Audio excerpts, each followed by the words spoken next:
Okay. Good afternoon, perhaps also good morning and good evening, based on where you are. So welcome to today's webinar. My name is Xiang Li. I'm a research fellow in the UNESCO Chair on Disaster Risk Reduction and Resilience Engineering, working with Professor Dina Diala.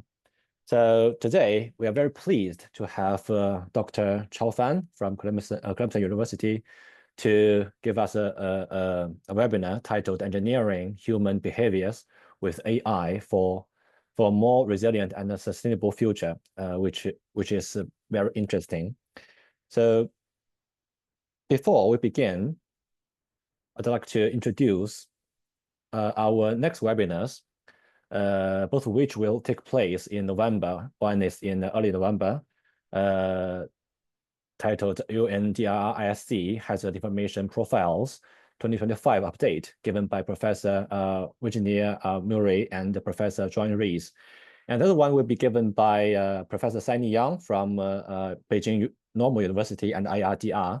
And we're still finalizing the topic, but I think the information will be released very soon. So please follow our social media and our email notifications. So, okay. Back to today's webinar, please allow me to introduce our speaker first. So Dr. Chao Fan is an assistant professor of civil and environmental engineering and earth sciences at Clemson University. His research explores how people make decisions to address the impact of climate disasters and how robust interventions, including engineering policies and infrastructure development, can empower communities to make decisions that serve their lives, properties, and the economy. Dr. Fan is directing the Infrastructure, AI, and Human Nexus, i.e. FAN lab. He has authored more than 50 journal articles, including 2 ESI highly cited papers. His work has appeared in more than 20 international news media outlets. He serves as a member of the Advisory Committee on Open Science at American Geophysics Union, editorial board member of our few reputable journals such as iScience and the Humanities and the Social Sciences Communications, reviewer for more than 60 peer-reviewed journals and multiple funding agencies, and track chair on international conferences. So without further ado, I will pass my mic to our guest speaker. Okay, now the floor is yours. Chao, please. Thank you so much, Daishang. I'm very happy to be here to give a webinar. Let me share my screen first and we can have a further discussion about what we're trying to talk about in this webinar. Okay. Okay, can you see my screen? Okay, perfect. Great. Okay, thank you, everyone. It's my great honor to be here to give a webinar to talk about what we have been recently done in terms of the research. And I really appreciate everyone's time and interest. Hopefully, we can have a fruitful discussion today in this research area. So what we are going to talk about today is about like engineering human behaviors, especially using AI tools and models for a more resilient and sustainable future. Okay, so before we get started our webinar, let's think about the first day of your PhD studies. I think most of you are PhD postdoc faculties, right? So let's think about the first day of your PhD, and then I will also share with you the day of my first day of PhD. Okay, so basically this is exactly the first day of my PhD studies. When Hurricane Helene landed at Houston, and even we are living in College Station, which is 1.5 hours away from Houston, we still have the bad experiences with Hurricane Helene, Harvey, and we experienced extreme flooding and precipitations.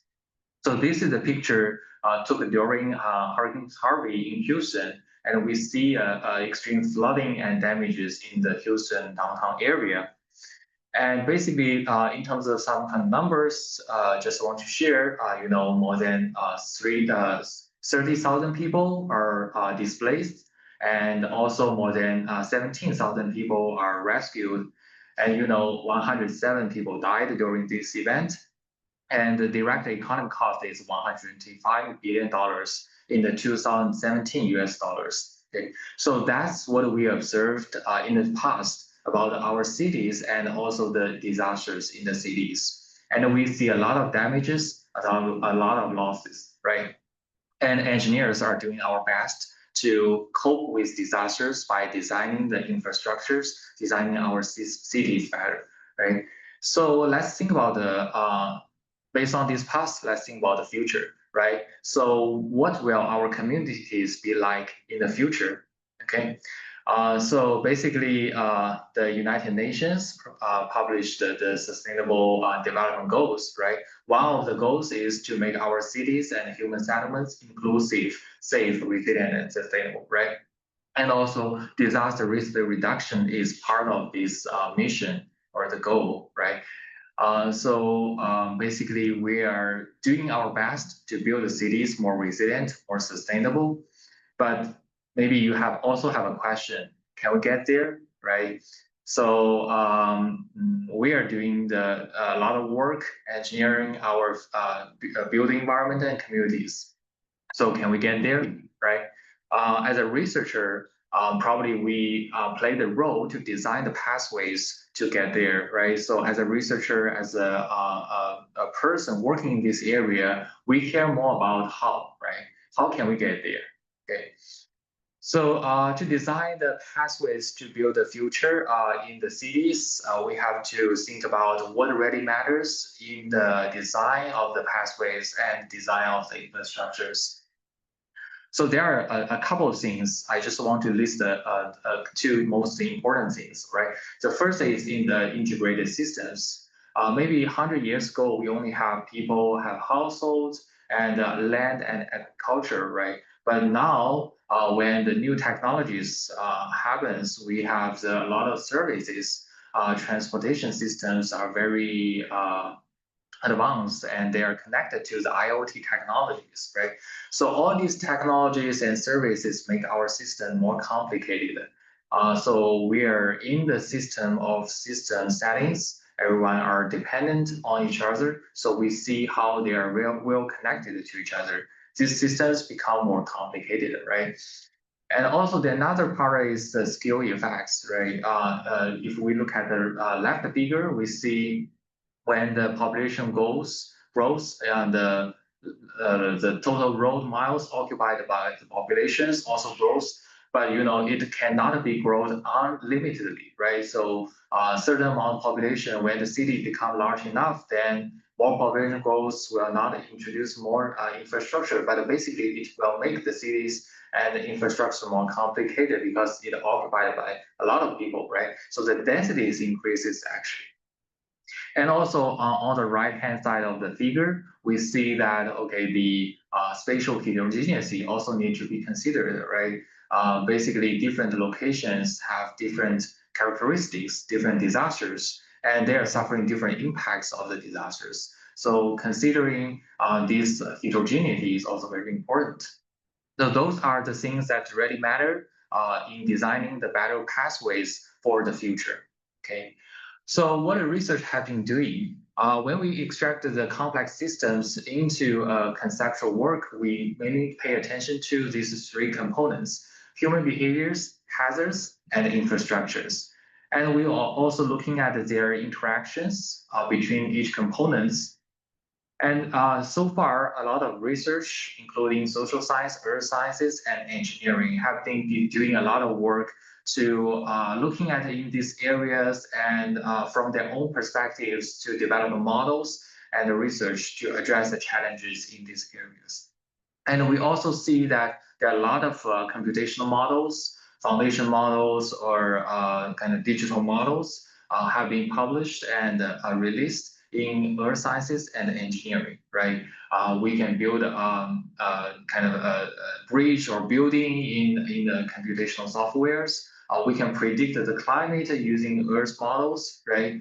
But what about the social science, right? We usually collect a lot of surveys and interviews to understand the impacts of infrastructure disruptions on people. and also climate changes, right? But all these data are mostly qualitative, so it's really hard to be integrated, right? So that's the challenge in the existing research landscape, right? How can we incorporate these human behaviors into our computational models? So there's the important gap. And what we want to do in our research group is we are looking at approaches to incorporate these human behaviors into our resilience and sustainability solutions. Okay. So to address this challenge, we definitely need an advancement in the methodology. Basically, we have in the social science, we have some theories existing in the existing literature. But this series usually emphasizing the specific locations, emphasizing the explanations rather than the predictions, right? And also we look at the specific regions, hazards. Maybe it's not ready to scale up. From another side, we have AI, pure data-driven tools, right? So these models are very helpful for prediction. But usually AI models are kind of black box, right? It really needs more kind of explanations to understanding the mechanisms behind the data, and also it needs some contextual information specifically. So these two methods have their own strengths, but also have their own limitations. So we definitely needed to find something in between to help us capture these human behaviors, both explainable, but also can be predictable and also be used for computational models, right? So there are two areas we trying to explore. One is behavior-informed AI, trying to create a new AI models to replicate human behaviors and having some understanding about the behaviors. Another kind of perspective, another kind of aspects is automated social science, trying to use AI to replace human experiments, so we can use AI to simulate these different agents, different behaviors, and looking at how their behaviors change during the disasters. Okay. So these two kind of approaches is looking at the gap from different ways, and we are trying to address through these two approaches. But in this presentation, due to the limit of time, we only want to give two examples in the automated social science areas, and we want to see how these areas can help us bridge the gaps we propose. So the first research is looking at human behaviors and hazard interactions. And the second one will pay attention to the human behaviors and infrastructure system interactions. Okay.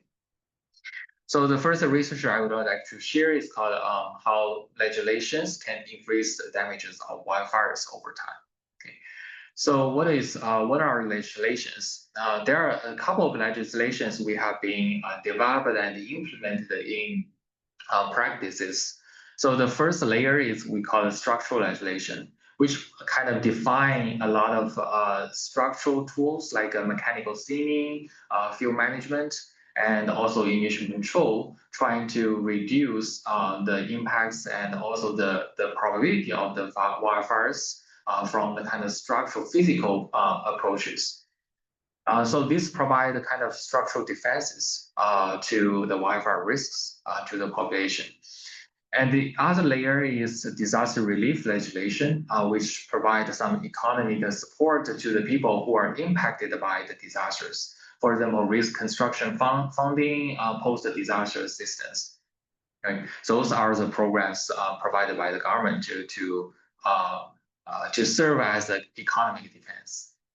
And then the last layer is called educational legislations. So they implement programs, educational programs to support the risk awareness of the populations so that they understand the potential risks of wildfires and have basic knowledge about how to respond, how to cope with the wildfires in the future. So this provides some social defenses. Okay.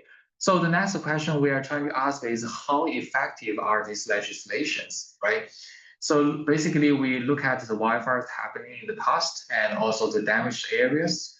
We see number of fires are really increasing over time, especially in the past 20 years. And also the damages is a variance, right? And also we see a kind of surge in 2017, and also the damages keep kind of propagating. So now, can we answer this question? I would say no, right? We're not able to answer the question because this is a really complex process. We have to explain in a detailed mechanism. So the source of complexity comes from the interactions of multiple systems, especially the legislation system include a lot of legislations, right? And also our natural systems may respond to the implementation of these legislations. And communities are keeping developing, and this is a very complex social systems involve social risk tolerance, population growth, land use policies, right? All these policies, actions are interact with each other, making the systems very complicated. So to address the questions we asked before, we definitely need to look at the interdependencies of these multiple systems. So to look at the interdependencies, we build a model, we call it clever model, looking at the climate, isolation, development, and also risk behaviors. Basically, we can start from wildfire damages and which promote the development of structural legislations. And then they provide structural defenses to the people, right? Basically, they can reduce the damages in the future. And in other parts, when we control the emissions, it's helpful for the climate changes and also reduce damages in the future.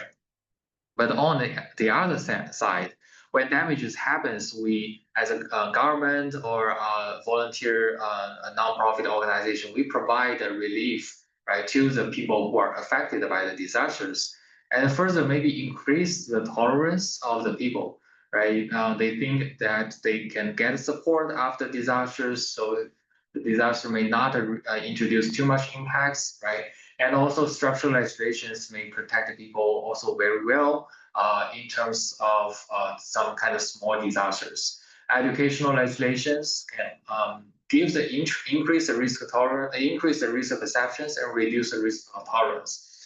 So all these factors may influence the behaviors of people. They may either expand their houses in high risk areas or not, right? This may also influence the wildfire damages. And also, housing disruptions may also kind of create a new demands for housing developing in different areas. So these are the hypotheses we created in these complex system models. And we want to quantify each links in this model and model these interactions.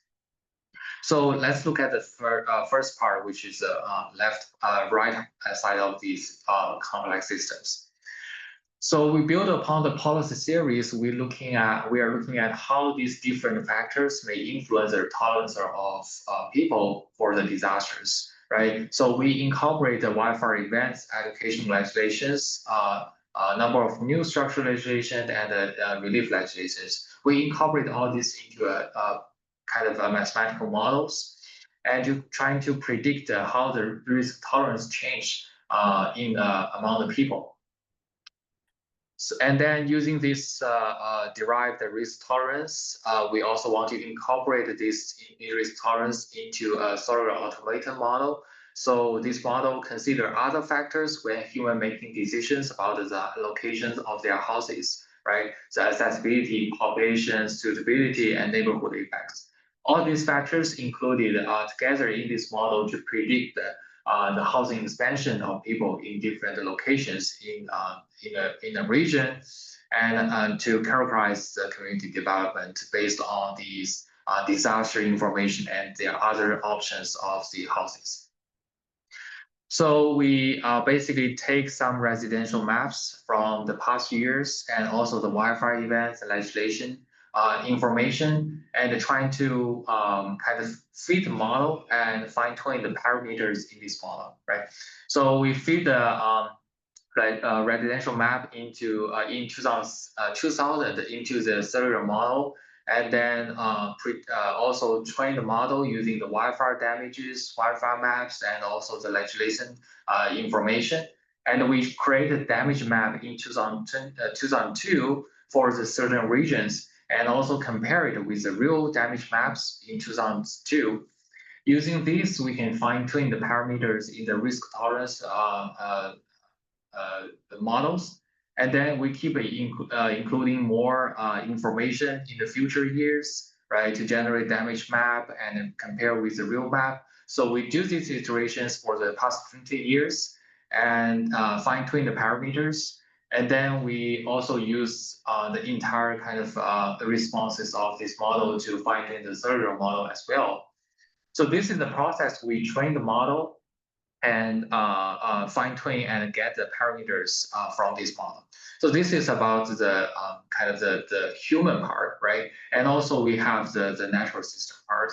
So based on what we learned from the California, basically we take California as an example. So we look at the Warming Solutions Act and derive some kind of climate scenarios and solutions. So basically we have three scenarios: worst climate with legislations, business as usual, or mitigate climate with legislations, right?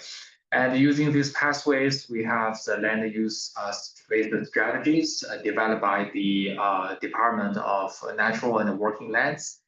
And then we can derive a lot of policies based on these scenarios and assumptions. And using these policies, generate the annual burning probabilities using the sea land models. So we can try to predict the burning probabilities in different regions, in different areas in the region. And then we collect this data and compare with historical models, so to see how the model can fit very well in the past data set. So using these approaches, we can create these models to combine all these together in these complex system models and to test the hypothesis released here. Okay, so now we do a case study in Southern California, which is the regions has a lot of wildfires, right? And we fit the models using the historical data. So looking at these results, we see and consider the references we present here. So we see a very good performance of our models, specifically in terms of characterizing the risk tolerance of people. And also we look at the wildfire damage models to see if they can predict the wildfire areas very well based on burning probabilities. Right. Also, we see the error rate is very low. So based on the kind of the simulation and comparison for the past 20 years, the model works very well. Okay, now using the model, we are trying to look at what the effects of different legislations, trying to answer the first question we proposed at the beginning of this work, right? So if we look at business as usual, the scenario which doesn't change anything, just keep on going in the current situations. This is the damages that may happen in the future, since maybe 100 years later, since 2020. And if we have keep the current climate scenarios but implement legislations, we actually see increased damages in the future. If we have mitigated the climate with legislations, the damage may be reduced a little bit. So why in the current scenarios with legislations we have more damages, right? So if we look at the behaviors of humans, we may not answer this question, right? So basically we draw the high risk areas using these red kind of red colors, and also looking at the development likelihood. So where to the likelihood where people may put their houses in, right?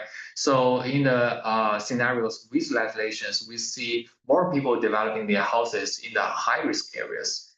So that's why the damage, when extreme wildfire happens, the damages may occur or maybe more in the scenarios with structural legislations. Okay. Then looking at the effects of other disaster relief legislations, like different relief scenarios, we have 50%, 70%, 100%. This represents the number of years or the proportion of years that we provide the relief support to the people when the wildfire disaster happens. Okay, so we have three scenarios as well. And looking at the different scenarios, basically we can just look at the business as usual. We can see when we implement more relief legislations, provide more relief support to the people, actually the damages increases, right? And if we look at different scenarios and only look at like a 50% relief, we see the legislation definitely increases the damages based on the number of damaged areas, right? And yeah, based on the comparison across different scenarios, we see actually the legislations may introduce more damages, right? So that's what we see about the impacts of disaster relief legislations. And looking at more like the educational legislations, we simulate this process and also look at different years of implementing different frequencies of educational legislations, and we see the damage impacts, right? So if we implement the educational legislation very frequently, we definitely have less damages. People have higher risk awareness, right? If we implement not frequently, even no educational legislations, the damages is the highest, right? So that's the effects of educational legislations. Okay. So if we do the same kind of simulations for the future 200 years, and we see that, okay, in the business as usual, and we implement more frequently, and the damage is reduced more, right? If we implement the legislations in the worst scenario with some structural legislations, we can still have a good kind of achievement to reduce the damaged areas. So somehow this kind of education legislation may help to reduce or offset the risk tolerance increased by the structural legislation. Okay. So basically, to give us a conclusion, we see structural legislations increase the scale of wildfire damages, and the disaster relief legislations can result in enforced sense of security and promoting housing development in the high-risk areas. Educational legislations can reduce risk tolerance so that they can offset the impacts of disaster relief legislations. So this research tells us that we have to consider the behavioral feedbacks in a wildfire damage assessment. Otherwise, it will lead to the counterproductive hazard legislation, right? So we consider it is important to consider these complex system interactions to devise effective wildfire damage policies. So this is the first research looking at the intersection between social science and hazards. And the other part, we are trying to look at the kind of the human behaviors and the infrastructure interactions. So this research, we are looking at the generative agents and how these agents help us to evaluate and mitigate housing damages in extreme floods. So here, when we look at floods, especially in the US, a lot of houses are built by wood, right? So if flood happens, damages may definitely happen and create a kind of disruptions to the lives of people, residential people, right? So housing damages is very predominant in some areas like Charleston. Charleston is a low-lying areas. A lot of flooding happens even with very little kind of precipitations, because this is the coastal cities and also low-lying cities. The flood waters cannot be pumped out from the cities.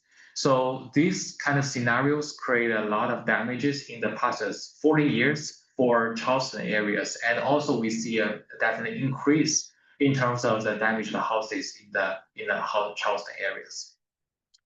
So using some flood models to replicate what happens in the past. So basically, we use this RAS model to trying to generate the flood depths and flood areas to see where are the flooding areas.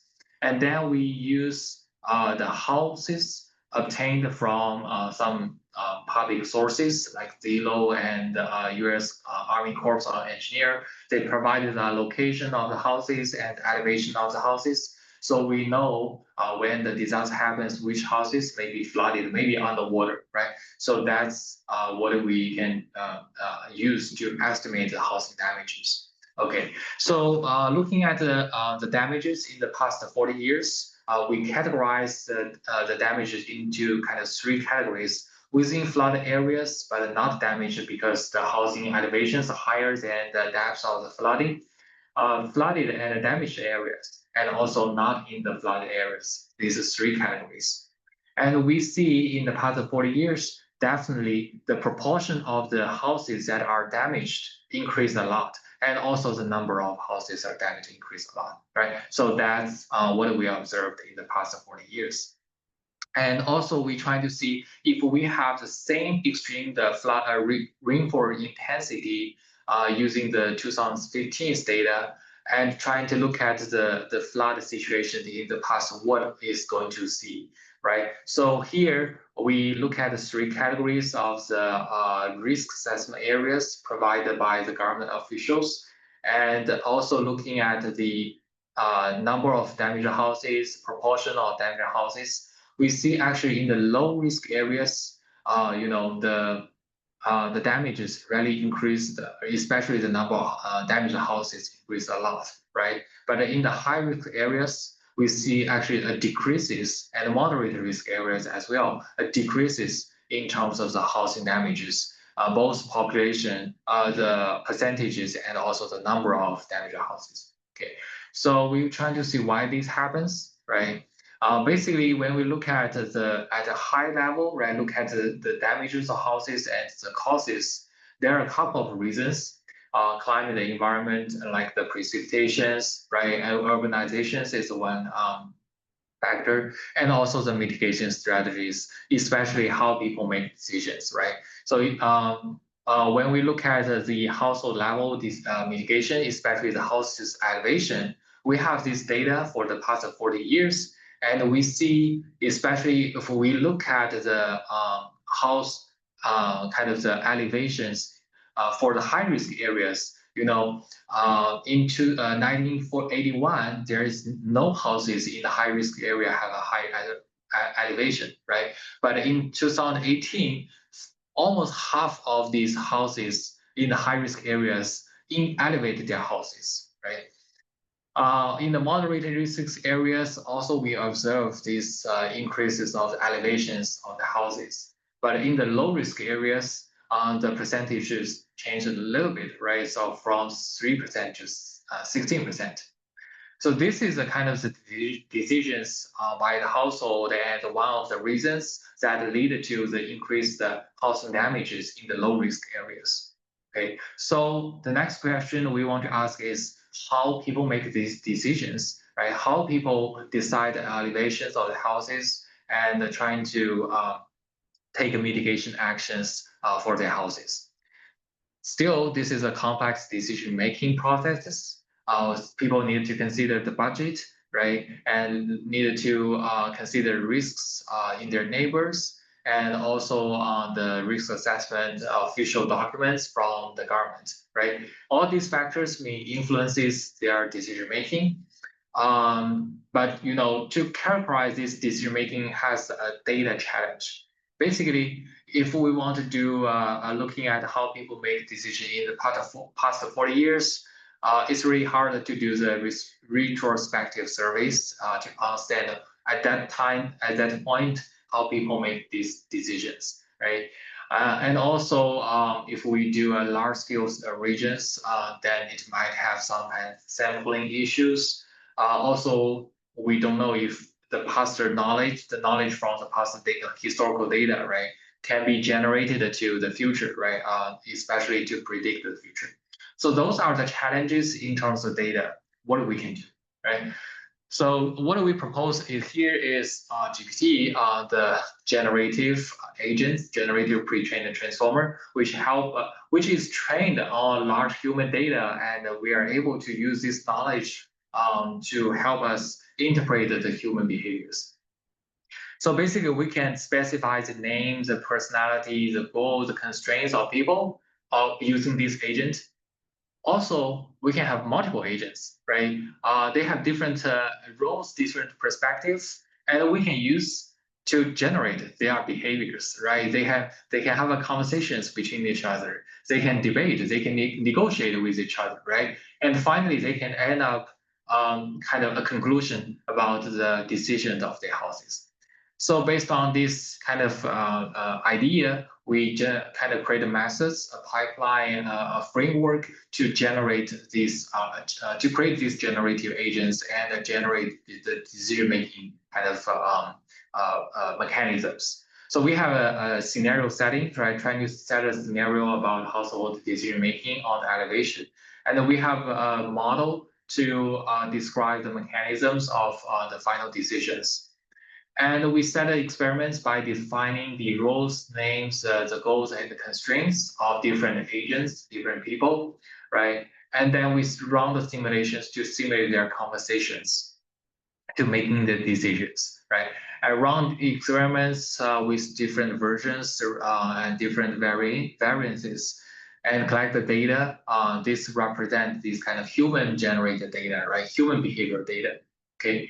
So using this data, this kind of generated data, we can feed the data into these empirical models, right? To looking at what the impacts of these characteristics, these factors on the final decisions. And the conclusion is that you see the local risk perceptions and the risk assessment document by the government really influence or significantly influence the final decisions of people. The budget has some influences, but not as significant as other factors, because usually the budget depends on the value of the houses, right? If the value of the house is very low, then probably the cost to elevate their houses is also low. So that's what we observe from the simulations. And then we are thinking about how can we validate this, right? So we have two validations. One is empirical validations. If we use this mechanism to simulate the decisions and behaviors of all these people in the Charleston areas in the past 40 years, and we see a kind of acceptable or tolerable kind of the accuracy, right? About like 60% or even sometimes as 80% of accuracy for the decision of the elevations of houses using the generative agents. And also another kind of validation is through the theoretical models, right? If we have the protective action decision-making models from the existing literature, and we are using this model feeding into our data, we also see a kind of comparable patterns from the data set we generated using generative agents, right? So through these two kind of validations, we see these generative agents is somehow workable for predicting these human behaviors and help us to understand the human decision making by replacing these human experiments, right? So we address this kind of human decision part. The rest we try to incorporate this factor together to assess the damages in the future. Okay. So we still use our serial automata model we developed in the first project, and then incorporate these human decision-making mechanisms for selecting the location of their houses, and then coupled with flood model together to estimate the housing damages in the extreme flood events. Okay. So here, if we didn't take any actions for flood mitigation, we see in the future, especially in terms of number of damaged cells, number of damaged houses, definitely low risk areas would increase the damaged houses. And houses in the high risk areas maybe just keep constant because people are already elevated their houses to some percentages, right? And also, if we double or maybe just 1.5 times of the intensity of rainfall in 2015, we see an increase of damages in terms of housing damages. Okay, so that's what we observed in the future if we keep the current situation. If we incorporate these decision makings in the models, and we see a shift, especially in terms of the damages, right? And also we see a significant decreases of housing damages in the high risk and moderate risk areas. And in some time of the point, we'll see like in maybe 2080, 2100 years, we will see in the high risk and moderate risk areas, damages are minimum. and the majority of the damages are in the low risk areas if we implement the current situation of current kind of decision-making patterns on the housing elevation, right? So how can we translate these insights into actions to make the policies for mitigating the flood damages, housing damages in the future? Right? So we have a couple of suggestions. So we can provide some money based on the decision-making model, right, to subsidize the actions of people who want to elevate their houses, right, by providing some kind of benefits or monetary support. We can definitely reduce the damages of houses in the extreme floods. Also, we can educate people, right, trying to improve their risk perceptions. That's also good to kind of reduce, very good to reduce the housing damages. And the other way is to reconfigure the risk assessment, right, by the government officials. If they reconfigure that, for example, to expand the moderate and high risk areas into some low risk areas, and then people may have this awareness about the risks and may change their decisions, right? So we see actually this is very effective to reduce the housing damages by comparing the number across these three strategies. Okay. Okay, so to conclude this research, houses in especially low-risk assessment areas account for the majority of housing damages, especially in the Charleston areas. And also risk assessment and perceptions are the most significant key drivers for these elevation decisions. And also we see coupling these human decisions and urbanizations will reveal and increase the number of damaged houses, right? Especially from 2020 to 2070. And also expanding the moderate and high risk areas in risk assessment is most effective strategies to improve elevation adoption and also reduce flood damages. Okay, so that's the two examples of the research I would like to share. It's 45 minutes is good timing. And to summarize, based on we hope that based on the efforts we have been doing, we can bridge this gap, right? So make the human behaviors portable to the Earth models and engineering models, right? So we can have this closed loop in terms of this vision, and so that we can run these complex model simulations to better cope with the disasters and support the development of sustainable and resilient development pathways in the future. And I would say because of these computational advancement and these new models appears, right? We are able to create these digital twin as the solutions, right? So to kind of simulate the behaviors of the real world cities and also have a kind of interactions between the digital city and the real world cities to calibrate our digital models so that we can better simulate the damages, the disasters, the risks, and the behaviors in the future. Okay, so that's my presentation and my work, and I appreciate everyone's time and the interest in our work, and we hope to keep our discussion, and thank you so much. Okay, thank you very much, Chao, for giving us very interesting and very informative presentation. Well, personally, I should say I myself also learned a lot. So I believe maybe most of our audience are still digesting your presentation. Okay, I saw someone hands up. No? Okay, so if you have any questions, you can submit it to the Q&A chat box, or you can also hand up, and then we will allow you to speak. Yeah. So firstly, I have two questions. So first one is about your first research. You mentioned the effect of education. So I'd like to know how education was calibrated in your model, and how you simulated the effect of education. Could you please give more details? Sure. Yeah. Thank you, Zai, for the question. Yeah. So for the education, basically, we're looking at the number of educational legislations, right? On the especially if we look at the Wi-Fi example. So we look at the number of educational legislations and trying to fit into the land development models, right? So if we have more legislations, would the people be more conservative and do not expand their houses in the high risk areas, right? So yeah, that is from purely kind of data, right? We didn't do a survey or didn't do an interview to kind of qualitatively understand how people think about these educational legislation or programs.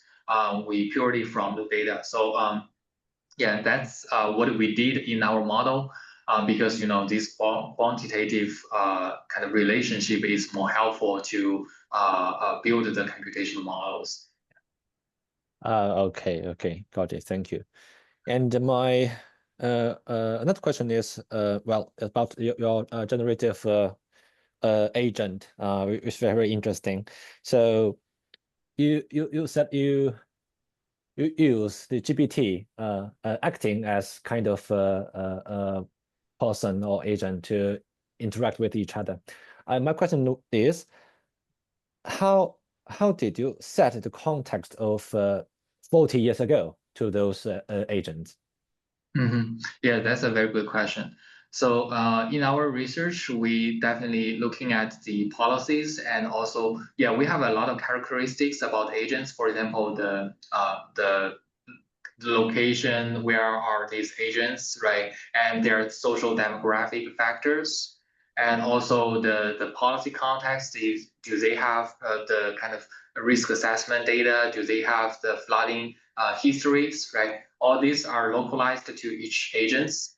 And also we have the constraints, the goals of the agents, and also maybe the budget based on the value of their homes, right? All these data are collected from public sources. And we specify all this contextual information into the settings, and we as a prompt to the agent to the model, and then input it into model and to simulate their decision making and their conversations. Okay, thank you. So how many agents were you using? Based on the population in the city, Okay. so yeah, we use in the Charleston area, so maybe 10,000 Okay. based on the population size, the household size of the households. Yeah. Okay, thank you. Well, yes, we have yes, please, Tina. No, there is a question online. Yes. So Yes. maybe we can switch if Elisa Nobile wants to ask her questions. Maybe we can open her mic. Okay, can you hear me? Yes, if you would please. like to present yourself first. Yeah, hi everyone. I'm Elisa Nobile. I'm a PhD student in Italy, in USP Pavia. And first of all, thank you very much for the interesting talk and the very impressive work. I have a question related also to these agents, and is regarding the biases, like the inherent biases that these type of agents could carry out due to the training data. So I was wondering if you had to, I don't know, to deal with this bias and yeah. Thank you for so much for the question. Yeah, that I think this is a very good point. Biases may happen, and I think somehow it depends on what data we give to the agent to the model, right? And also it depends on the kind of the model itself, right? How they would consider all these factors and make the evaluations. Yeah, I would say biases definitely has. We get a chance to look at the biases of the model. We first test the accuracy of the model and how it may fit into the context and help us to predict. But I would say maybe because of the presence of the biases, the model cannot achieve a better performance, right? I think you raised a very good point. if we look at maybe the biases, evaluate this before we input this data and or train the models, probably we can have a better performance. Yeah, I think there is some ways we can do to reduce biases. First, we can kind of evaluate the model, maybe input some data to see specifically how these conversations may be distracted by some certain factors, or maybe the contextual factors, right? And then in the simulation, maybe we can also look at if there is any disparities in terms of accuracy of prediction in different regions, in different demographic groups, right? So all this can be evaluated. I think through these two ways, we are able to calibrate the model better and improve the accuracy and reduce biases. These are my thoughts. We haven't done before. So thank you so much for raising this point. We can look into that in the future. Yeah. Thank you. I think there is another questions. However, we don't have the name of the speaker, so of the query. So whoever it is that has just written, I think it is more challenging to use AI for extreme weather analytics. If you want to open your mic, please. Or if you want us to open your mic, let us know who you are. Otherwise, the question, the question reads, I think it is more challenging to use AI for extreme weather analytics, especially with the climate change. The more we need AI to understand and go with the unexpected changes of the climate change. So not sure if you want to. Yes, so Sure. yes, exactly. So Amor, if you want to open your mic and we can let you maybe argue your point. Hello, good evening. Yeah, I just would like to affirm this webinar, which is very timely and very helpful, especially with AI and especially with a lot of extreme weather disturbances, or can we say it's really with the climate change, it's really very challenging, and I appreciate this webinar. That's it. Can Thank you you. introduce yourself, please? I'm Amor Cahelia from Xavier University, Philippines. And actually, I have another question, but I think it's not related here, or it can be used because we are having a lot of aftershocks, and but this one is extreme weather. But maybe I'm not sure if we can copy this to earthquake, but it's different. It's a different nature, so I am still thinking of how to apply this one to our current disasters right now. So yes, Okay. the Philippines have had a series of Yeah. earthquake recently in the last 3 months, and now they have a swarm of aftershocks. Do you think, Charles, that your approach can be extended to Yes. analysis of earthquake effects and whether people are taking decision associated with the knowledge of earthquakes? Yeah, I would say depends on the training data of GPT, and if they have the incorporate the different languages, right, and different regions of people's data. So I would say from methodological perspective, that's definitely doable, and it's able to the agents can be transferable if we provide the localized data and also fine-tune it. I think in terms of these human behaviors, they're definitely transferable. But yeah, we are not using these models for any kind of climate prediction or other kind of damage prediction. So yeah, if you have your localized, for example, flood modeling or other disaster modeling, I would say if you combine these together, definitely that's doable. Thank you very much, Alan. On the issue of data, I think it's one of the issue that it's always recurring when we are talking about this type of model. Can you tell us a bit more about whether the data that you used is completely open source, partially open source? What are your sources if they are open source?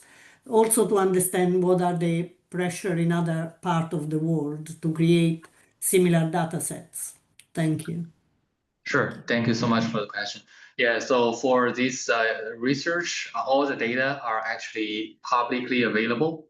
So for the first research, we look at the legislations, look at the houses, location of the houses. We also have the the data of a number of legislation, different type of legislations are shared by the California data of California, and also the locations and damage, wildfire damages. All those are kind of shared or published publicly available. And some of the models we adopted actually is from the existing literature. For example, the CA land model to model the impacts of policy on the burning probabilities, right? Those are kind of published models, and we directly adopted from them. So yeah, for this study, we don't use any kind of commercial or purchased data. And the Okay, second, then my question is how much the data availability has influenced your modeling and how much you looked at the data after you had developed your models? yeah, that's a very tricky question. So I would say to build this model, we all the data are necessary. If we don't have any part of the data, probably we are not able to look at the complete picture or to kind of have this work. So yeah, I would say yeah, all these data are necessary. Yeah. So Okay, if we yeah. yes, but how, in other words, Mhm. did you tailor your model to the data that you have available, or did you design, let's say, methodologically your approach and then tweak the model to fit the data that is available? Let me see which components. Yeah. I think it's more a sort of methodological research questions than yes, the actual. Yeah. Yeah, I think somehow we can use some replacements. For example, we can use news article data, right? Somehow to represent how people, to kind of serve as a training data to represent how people may respond to different policies, right? And how people may taste these policies and change their risk behaviors. Yeah, I think the news articles data is somehow very helpful if we don't have this kind of the housing data or legislation data. Yeah, the model can be kind of modified a little bit to accommodate this news article data. Okay, thanks. And my last question, there is a question by Professor Dyer, but I just wanted to conclude this part. You have presented very defined bell-shaped curves of the expected probability and also histograms of, for instance, distribution of houses in different parts. And what is the uncertainty associated with these results? Yeah, that's a very important question.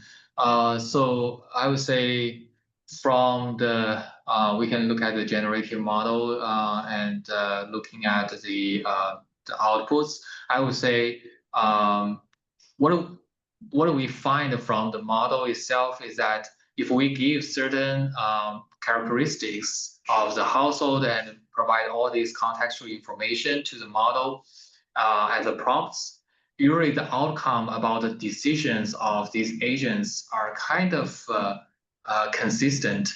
If we replicate this process for 10 times, I would say 9 out of 10 would get the same outcomes. So I would say in terms of uncertainty, we didn't have a chance to specifically quantitatively characterize uncertainties, but from the output of model, we would say, yeah, the uncertainty is not as large as we expected. So it's the model output is kind of consistent and stable. But definitely as always, the human behaviors have a lot of uncertainties. I think this is a shortcoming of these models. We have to look into. Yeah. Thank you. Thank you very much. There is a question from Professor Daya Shankar, if we want to open the mic for Daya.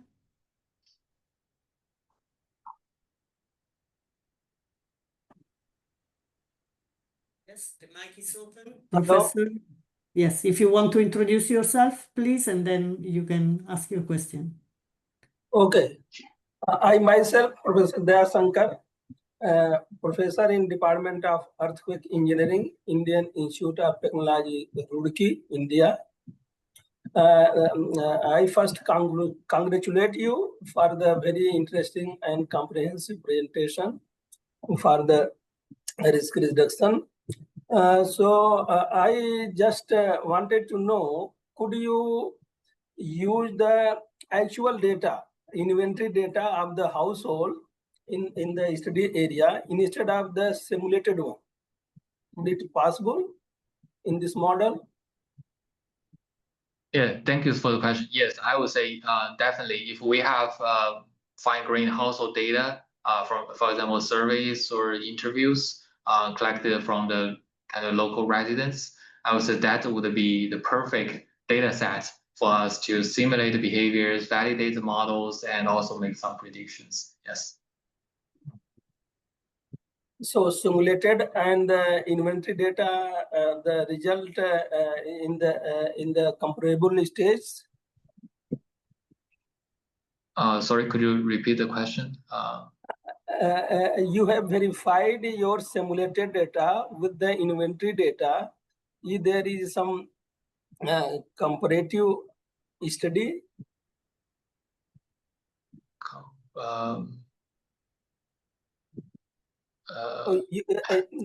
Your simulated data validate with the inventory data.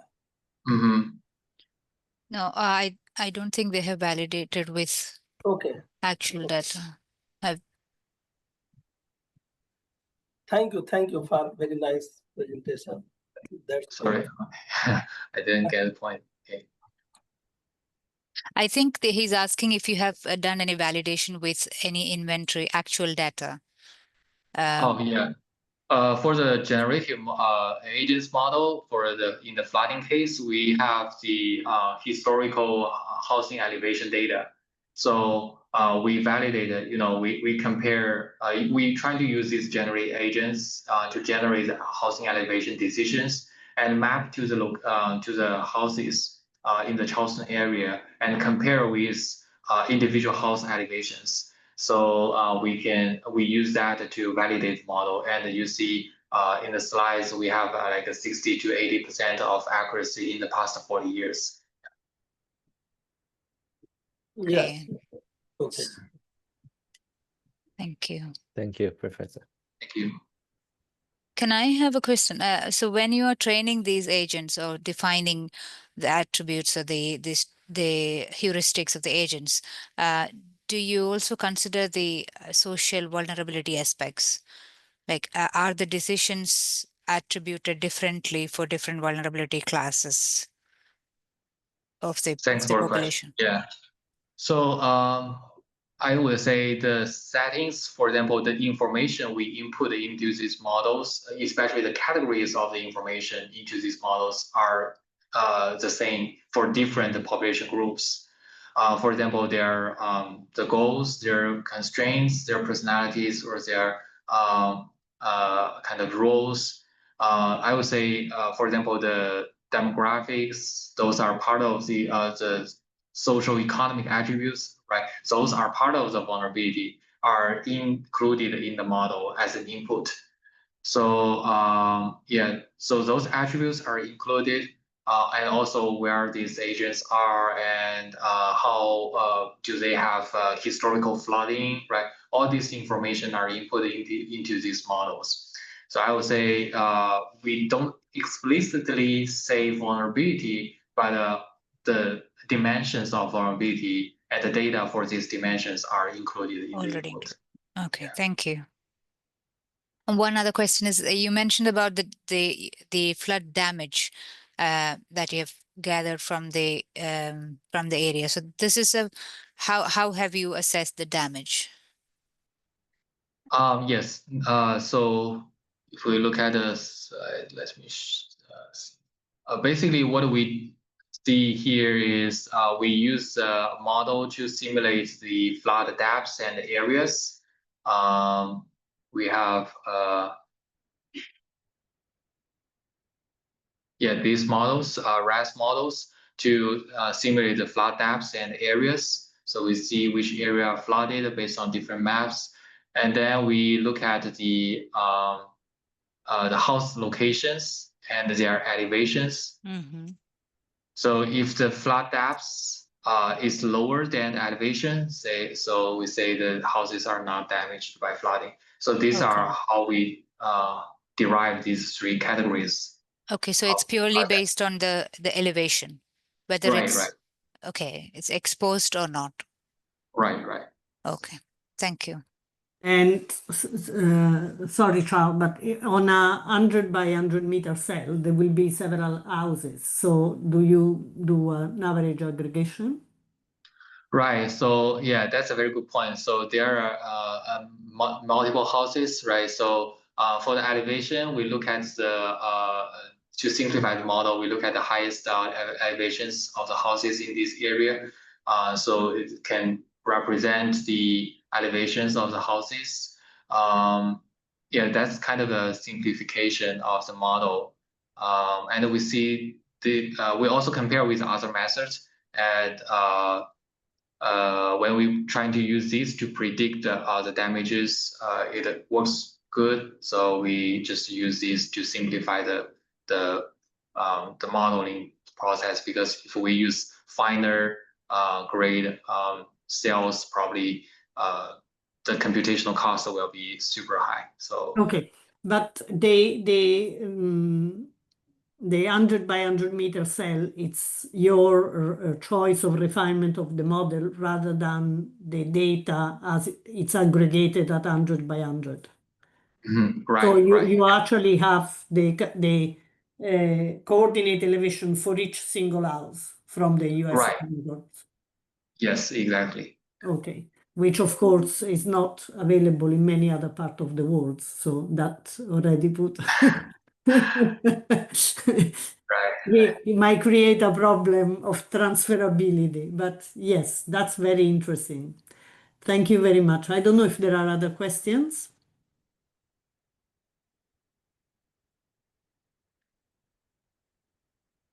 Other comments? Yes. Dina, I have one more question. So again, regarding the generative agent. So my question is, if we can justify if these agents are knowledgeable enough, i.e., yes, we input the prompt, we input the characteristics into the prompt. So did you test if these characteristics were truly reflected in the agent? Yes. Yeah, this is kind of verify the process of the generative agents, right? Yeah, that's a very good point. So Let me think about that. Yeah, I know it should be very tricky because it's a black box, the life language model, yes. But I think it's very interesting. Yeah, when we first tested the models, we actually trying to, for example, generate the agents by only change one parameters or one kind of characteristics and see how it's made different. So I would say, but that's not a formal test. We just have a kind of preliminary test that works good. But in the large scale, I would say we haven't done a very extensive investigations. Also, based on the model, actually, we only look at these three characteristics, and these three characteristics, when we fit the model, it do show some kind of significance. So I would say somehow the model works well to reflect all the characteristics. But yeah, I think your point is very good. We definitely need to verify this before we do this large scale validation. Large scale implementation. Yes. Thank you for your answer, Chao. Great. This has been very, very interesting seminar and presentation. Thank you very much, Dr. Chao Fan, for sharing your research with us and with our group of interested people. And the next one is going to be on the 5th of November, probably a completely different subject, but nonetheless, hopefully we look forward to another interesting interaction. And as usual, thank you very much and see you all soon on this channel again. Bye-bye. Thank you. Bye-bye. Thank you so much for the opportunity. Yeah, thank you everyone. Bye. Thank you. Bye. Thank you. Bye.